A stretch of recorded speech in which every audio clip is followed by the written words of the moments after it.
ओम शांति। मुरली तारीख 25/2/2024। अव्यक्त बाप द्वारा सर्व प्राप्तियों की स्मृति इमर्ज कर अचल स्थिति का अनुभव करो और जीवन मुक्त बनो। आज भाग्य विधाता बाप अपने विश्व में सर्वश्रेष्ठ भाग्यवान बच्चों को देख रहे हैं। हर बच्चे के भाग्य के महिमा स्वयं भगवान गा रहे हैं। बाप की महिमा तो आत्माएं गाती है, लेकिन आप बच्चों की महिमा स्वयं बाप करते हैं। ऐसे कभी स्वप्न में सोचा था कि हमारा इतना श्रेष्ठ भाग्य बना हुआ है? बन गया। दुनिया के लोग कहते भगवान ने हमको रचा, लेकिन न भगवान का पता है न रचना का पता है। आप हर एक भाग्यवान बच्चा अनुभव और फकुर से कहते हो कि हम शिव हूँ, शिव ब्रह्मा कुमार कुमारियाँ हैं। हमको मालूम है कि हमें बाप दादा ने कैसे रचा। चाहे छोटा बच्चा है, चाहे बुजुर्ग पांडव है, शक्तियाँ है, किसी से भी पूछेंगे आपका बाप कौन है तो क्या कहेंगे? फलक से कहेंगे ना कि हमको शिव बाप ने ब्रह्मा बाप द्वारा रचा। इसलिए हम भगवान के बच्चे हैं, भगवान से डायरेक्ट मिलते हैं। न सिर्फ परम आत्मा व भगवान हमारा बाप है, लेकिन वह बाप भी है, शिक्षक भी और सदगुरु भी है। सबको यह नशा है ताली बजा, एक हाथ की ताली बजाना। अभी यह भी एक्सरसाइज बुजुर्गों को सिखानी पड़ेगी। बच्चों को खुश देख बाप दादा भी खुशी में झूलते हैं और सदा कहते वाह मेरे हर एक श्रेष्ठ भाग्यवान विशेष आत्माएं। बाप के रूप में परमात्मा पालना का अनुभव कर रहे हो। यह परमात्मा पालना सारे कल्प में सिर्फ ब्राह्मण जन्म में आप बच्चों को प्राप्त होती है। जिस परमात्मा पालना में आत्मा को सर्व प्राप्ति स्वरूप का अनुभव होता है। परमात्मा प्यार सर्व संबंधों का अनुभव कराता है। परमात्मा प्यार अपने देह भान को भी भुला देता है, साथ साथ अनेक स्वार्थ के प्यार को भी भुला देता है। ऐसे परमात्मा प्यार परमात्मा पालना के अंदर पलने वाली भाग्यवान आत्माएं हो। कितना आप आत्माओं का भाग्य है जो स्वयं बाप अपने वतन को छोड़ आप गॉडली स्टूडेंट को पढ़ाने आते हैं। ऐसा कोई टीचर देखा जो रोज़ सवेरे सवेरे दूर देश से पढ़ाने आते हैं ले आवे? ऐसा टीचर कभी देखा? लेकिन आप बच्चों के लिए रोज़ बाप शिक्षक बन आपके पास पढ़ाने आते हैं और कितना सहज पढ़ाते हैं। दो शब्दों की पढ़ाई, आप और बाप। इन्हीं दो शब्दों में चक्कर कहो, ड्रामा कहो, कल्पवृक्ष कहो, सारी नॉलेज समाई हुई है। और पढ़ाई में तो कितना दिमाग पर बोझ पड़ता है, और बाप की पढ़ाई से दिमाग हल्का बन जाता है। हल्के की निशानी है ऊंचा उड़ना। हल्की से स्वतः ऊंचाई होती है। तो इस पढ़ाई से मन बुद्धि उड़ती कला का अनुभव करती है, तो दिमाग हल्का हुआ ना, तीनों लोगों की नॉलेज मिल जाती है। तो ऐसी पढ़ाई सारे कल्प में कोई नहीं पढ़ी है।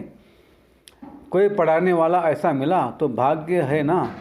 फिर सदगुरु द्वारा श्रीमत ऐसी मिलती है तो सदा के लिए क्या करूँ, कैसे चलूँ, ऐसे करूँ या नहीं करूँ, क्या होगा, यह सब क्वेश्चन समाप्त हो जाते हैं। क्या करूँ, कैसे करूँ, ऐसे करूँ या वैसे करूँ, इन सब क्वेश्चन का एक शब्द में जवाब है फॉलो फादर। साकार कर्म में ब्रह्मा बाप को फॉलो करो, निराकार स्थिति में अशरीर बनने में शिव बाप को फॉलो करो।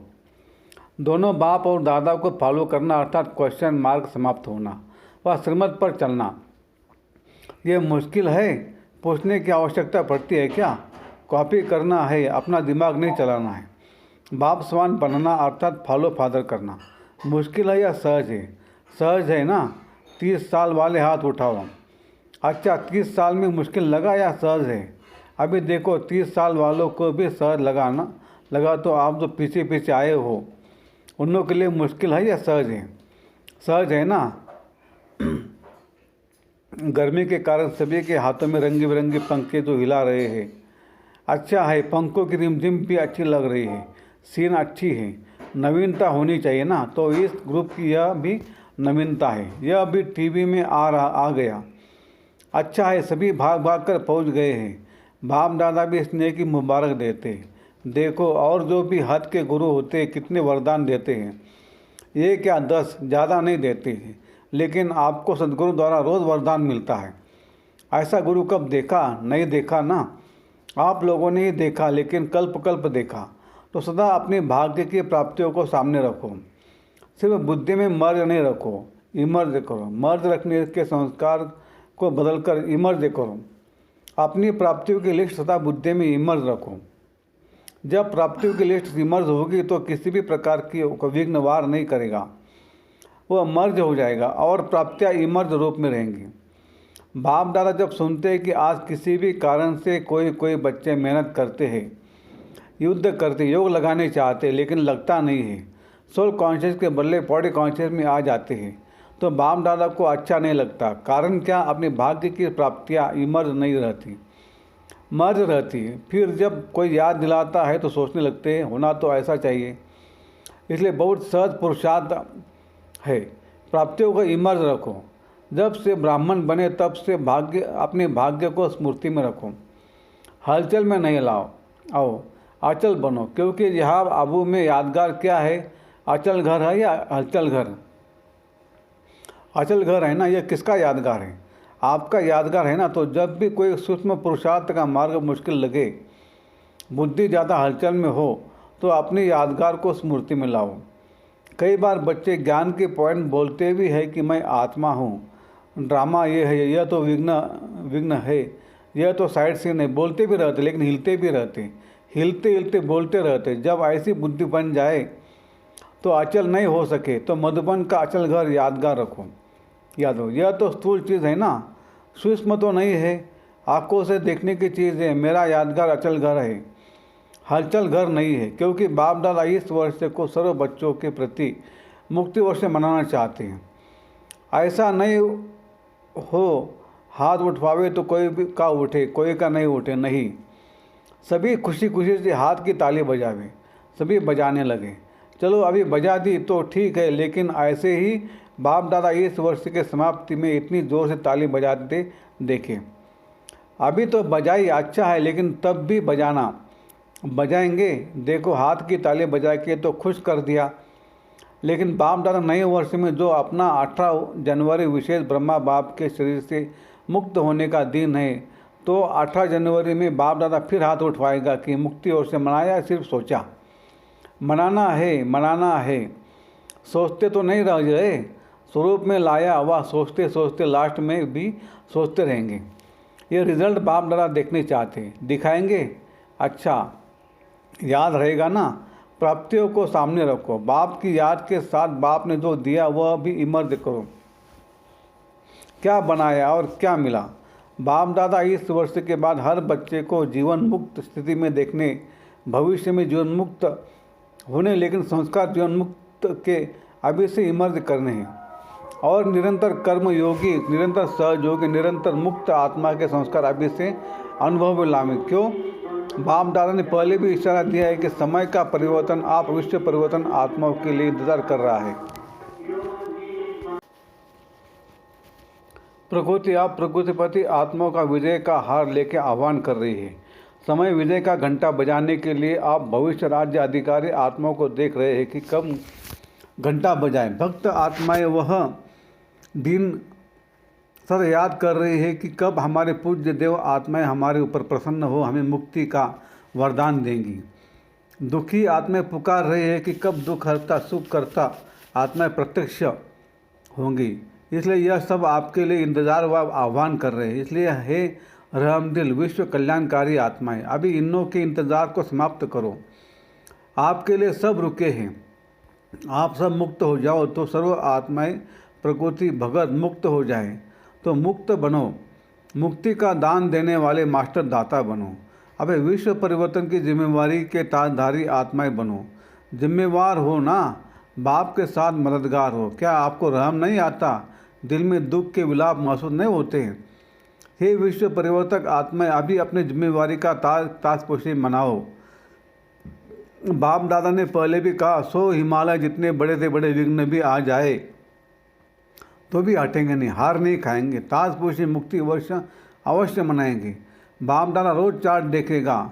ऐसे नहीं यहाँ से जाओ तो ट्रेन में ही कहो पता नहीं क्या हो गया, घर में गए तो बगुले और हंस की लड़ाई लग गई। ऐसा नहीं कहना ये हो गया, यह नहीं सुनेंगे। आपके पत्र वेस्ट पेपर बॉक्स में डालेंगे, सुनेंगे नहीं। दृढ़ संकल्प करो, होना ही है। जहाँ दृढ़ता है वह सफलता नहीं हो असंभव है। तो सभी दृढ़ संकल्प वाले हैं ना, टीचर्स हाथ उठाओ। टीचर्स बहुत है, सारे सेंटर खाली करके आए हैं क्या? देखो एक खुशखबरी सुनाते हैं। बाप दादा ने देखा, अभी देखा है, सुना है कि सर्व मधुबन वालों ने अपने परिवर्तन का लक्ष्य बहुत अच्छा रखा है। लक्षण तो देखेंगे लेकिन लक्ष्य बहुत अच्छा रखा है। अपने में अंतर जो आया है वह भी लिखा है, लेकिन बाप दादा को खुशी है, अंतर आना शुरू हुआ है, आगे होता रहेगा। लेकिन सभी ने अपने दृढ़ संकल्प का उमंग उत्साह अच्छा दिखाया है। अभी कागज़ में है लेकिन कागज़ में भी पहला कदम तो है। तो बाप दादा को खुशी क्यों? सारे वर्ल्ड के लिए हे अर्जुन मधुबन निवासी है, निमित्त मधुबन निवासी है। सेकंड नंबर देश विदेश की निमित्त सेवाधारी टीचर्स हैं और सर्व सहयोगी साथी, सारा परिवार ब्राह्मण आत्मा है। तो मधुबन का नक्शा बाप दादा देखेंगे कि बिल्कुल बदला हुआ दिखाई दे। मधुबन वाले तो कम आए होंगे, कईयों ने तो लिखा ही नहीं है। आगे बैठने वालों ने कम लिखा है, बहुत बिजी रहे हैं। लेकिन जब काम मिलता है तो लिखने में भी मार्क्स जमा होती है। अगर नहीं लिखा तो मार्क्स एक्स्ट्रा कम हो गए, नुकसान कर दिया। जो भी डायरेक्शन मिलते हैं डायरेक्ट बाप द्वारा मिलते हैं, चाहे निमित्त आत्माएं दादियों द्वारा मिलते हैं, उसका रिगार्ड देना अति आवश्यक है। इसमें न बहाना देना न अलबेलापन करना। आगे के लिए बाप दादा बता देता है कि मार्क जमा नहीं हुई इसलिए इसका महत्व देना, अर्थात महान बनाना। हल्की बात नहीं करो। बच्चे बड़े चतुर है, कहेंगे बाप दादा तो जानते ही है ना। जानते तो है लेकिन कहा क्यों? जानते हुए कहा ना, तो ऐसे छुड़ाना नहीं चाहिए। बहुत ऐसे कार्य हैं छोटे छोटे जिसको हार जीत करने में एक्स्ट्रा मार्क जमा होती है।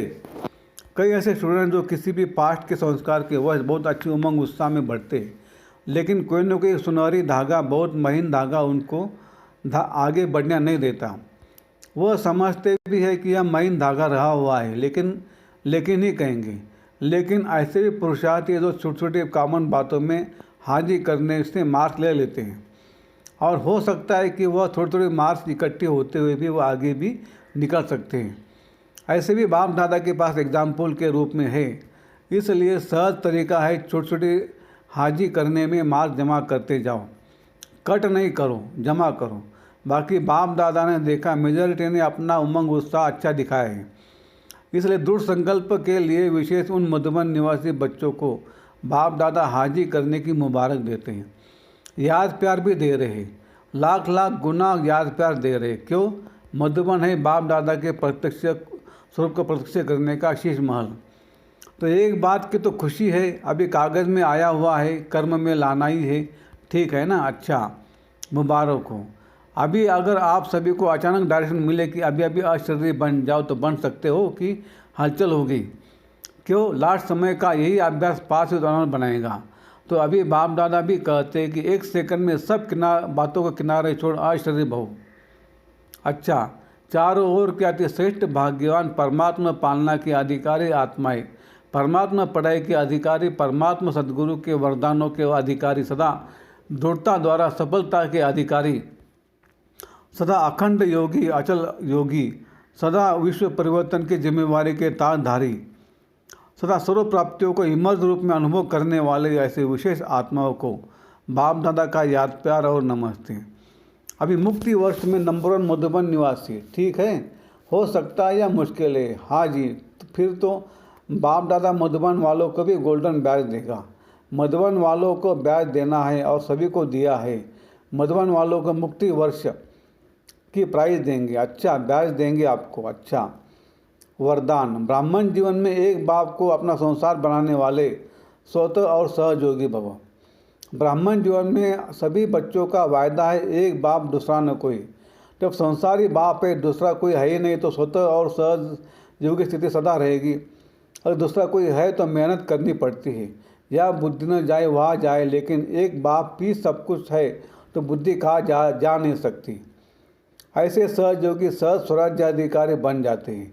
उनके चेहरे पर रूहानियत की चमक एक रस एक जैसी रहती है। स्लोगन, बाप समान अव्यक्त व विधेय बनना, यही अव्यक्त पालना का प्रत्यक्ष स्वरूप है।